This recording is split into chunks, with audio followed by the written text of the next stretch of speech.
Hello everybody, my name is Allie and I am a bookish coffee holic.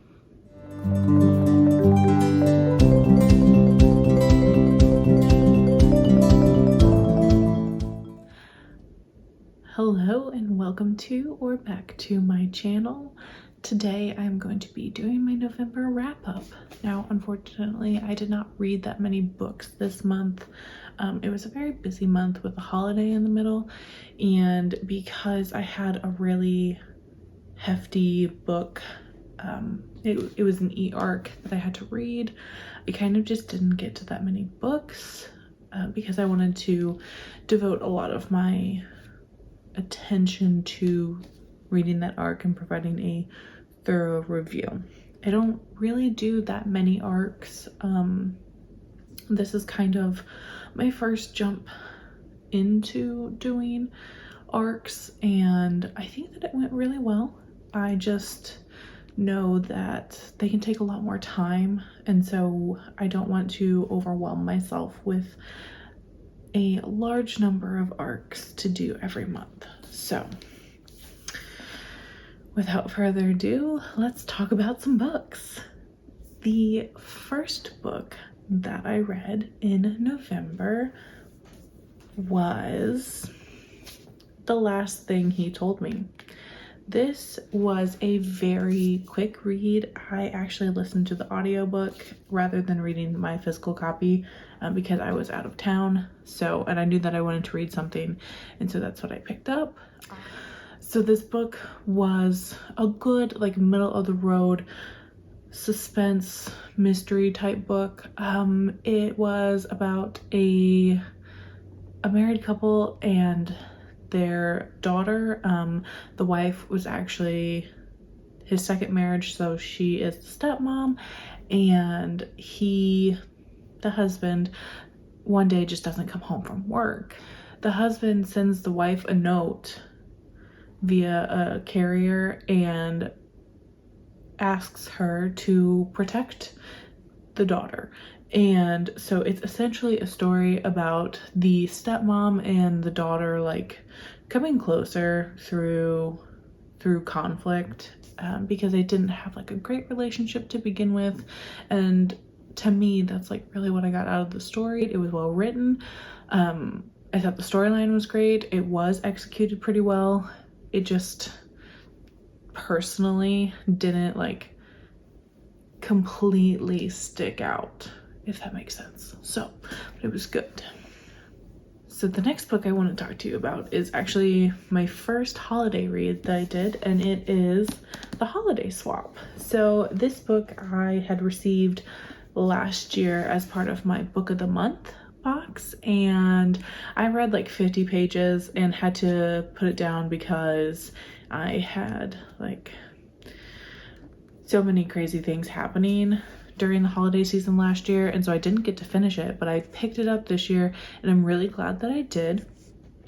I gave it 4 out of 5 stars, and I thought that it read almost exactly like a Hallmark movie. So if you like a Hallmark movie, I think that you probably would enjoy this. It had like hints of romance, but it was really nothing like past kissing. Like I said, very a la Hallmark movies, but there wasn't a lot of like heavy romance in it. It was more about the sisters. They're twins, so it was more about the twins' dynamic with each other and how they like kind of had grown apart a little bit, and throughout the course of this book they really seemed to come to a new understanding like of each other in their adult lives, and watching their relationship dynamic grow in this book was probably the best part of it. I thought it was well written. It is written by an author duo, so there are 2 people that wrote the book. I believe, I could be incorrect, but I think that one author may have written one POV and the other wrote the other POV, so it does flip-flop, but I don't think that it lacks continuity, which is something that a lot of debuts, especially for author duos, can tend to do, but I didn't think it lacked continuity. I thought that it was well written and the plot was well executed. I enjoyed my time reading it, and I definitely recommend if you are a fan of like sisterly dynamics, and also if you just like the romance in a Hallmark movie, this is your kind of book. So the next book that I'm going to talk about was actually the ARC that I had received, but I did buy the physical copy because I thought that it was so good. It is To Free the Rising Storm, and this is an adult fantasy novel with a romance like subplot. Not really a subplot, it's like a plot, but it's kind of a subplot, kind of in between. The plot is more focused on our female main character, however the plot with our male main character pretty much is like the romance, but it definitely has like adult romantic content in it, so almost the complete opposite of the Holiday Swap book that I read, like content wise. It definitely has those mature scenes in it, so if you don't enjoy those, I would just proceed with caution. But I thought that the fantasy world in this book was so well thought out. This is a debut novel, indie author, and I don't have them in my physical copy yet, but I did, when I was reading, I did a lot of annotating because I thought that there was so much information that was good to remember, because it is going to be a series.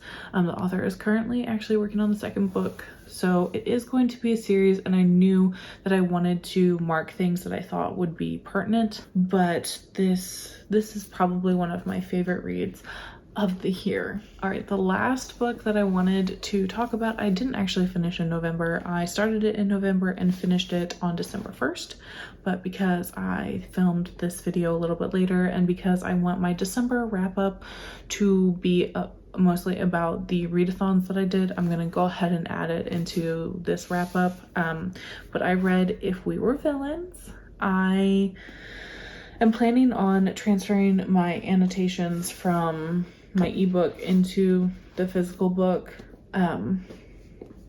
because I had a lot of thoughts. I had a lot of quotes that I really enjoyed. This book was so enjoyable. It's probably one of my favorites that I have read this year. I did give it a 5 out of 5 stars. I debated giving it like a 4.5, but on Goodreads you can only like give it full numbers, so I gave it a 5 stars, and I would highly recommend, if you love Shakespeare and theater, and if you just love a good like dramatic story.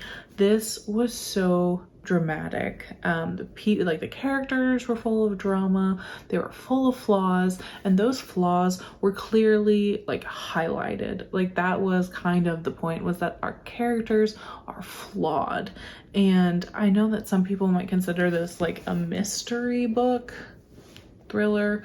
I would consider this more like a contemporary novel that has an academic setting with maybe with like mystery undertones to it, but I thought that there was a lot more like theater references and drama over mystery in it, and so that's why I would probably consider it a contemporary over a mystery thriller. But I don't know how much more like good things I could say about it, or how much more eloquently I can say it. I highly recommend it for theater people. I really liked the writing style. I really liked all of the Shakespeare and theater references, and the ending is just so incredible.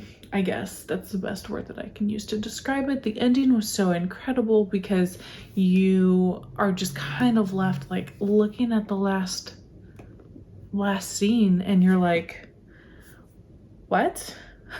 Because, like I said, it's a very dramatic book. Like, there's a lot of ups and downs. It's like an emotional roller coaster for the characters, and the ending is no exception. So I don't want to spoil it, but if you're interested, you should definitely pick it up. It is on Kindle Unlimited, so if you do have that, I recommend it. I had gotten this paperback copy earlier this summer because I thought that this cover looked a lot better than the original one, but that's just me. So definitely pick it up if you're a fan of academic settings and just drama in general. Drama between people and drama as in theater.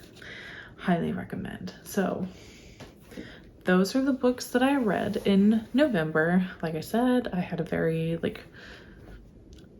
honestly, unproductive reading month. I savored the holidays a little bit more, and just kind of prioritized family over reading, and I am very happy with that decision. I enjoyed the books that I did read in November, so I think that that is an accomplishment to not have read a book that I didn't like in the month of November. So that's all I have for you.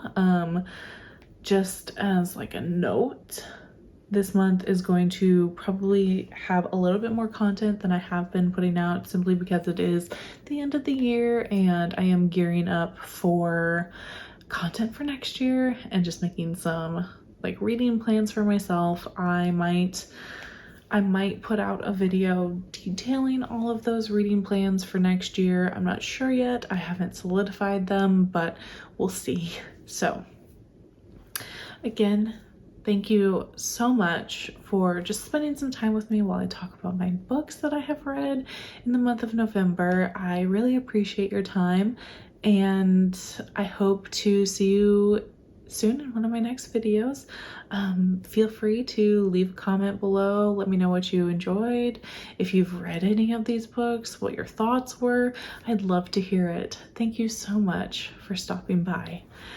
Bye.